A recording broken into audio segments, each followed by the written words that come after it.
Members of the Khasi Jaintia PMGSY Contractors Association had met on the 28th of July 2023 at the Shillong Club with an intention to strengthen the group and also to discuss on the challenges faced by contractors while taking up a project from state government departments. Speaking to reporters, the president of the association, Lambor Nongrum, informed that the aim of the meeting was to bring on the same platform all contractors within the Khasi and Jaintia Hills so as to enable them to escalate issues and challenges that they may encounter from time to time while implementing a particular government project across the state. At the same time, the president of the association lamented the fact that there has been an increased percentage of tax deduction in the form of GST and forest royalty, which has pinched the pocket of the contractors as they go about implementing various projects, especially those of the Public Works Department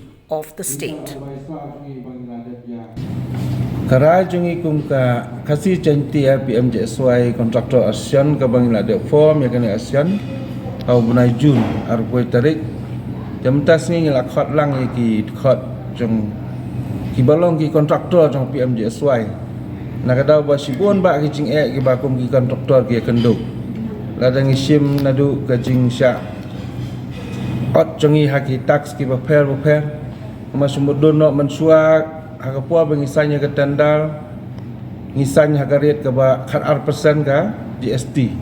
ndai da menta par bala snabil ki at khat 5% mo te sakawairu hakabede bagajing jong kontraktor kalong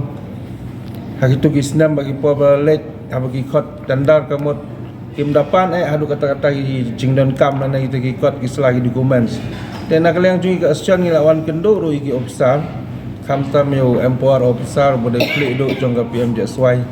kapok kan ka state jongi ngilawan ni kendo ban peni sibun ki ke ba kontraktor ngi kendo dan rai habang ngi kendo ye iong ka bahas sibun ba pidan daga asyan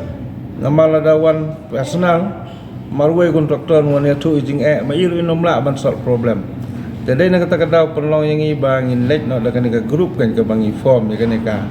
bala itu daga Khasi Jaintia PMGSY Contractor ASEAN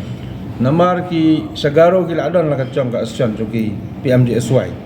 te hang ne yangi padang impat dan te takadang la kan thup lang ne yaki Khasi Jaintia but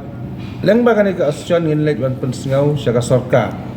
lane saga department khamtam ka PUD department bangin yo ban pen sngau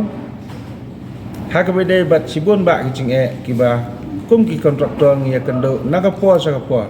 namala dangi sim sisangi kum kontraktor ngi dai ki ba sacrifice la deru nakabenta ikam ki cham ki ba sarkar ga ai andrei kecing pat kalong ba sarkar akapo ka ba ki sanya ka tender ki ang 12% ka ka GST akapo ba snabil pada ki 18% takamot 6% lalu nang upa kontraktor tesakan pada unjuk kan mo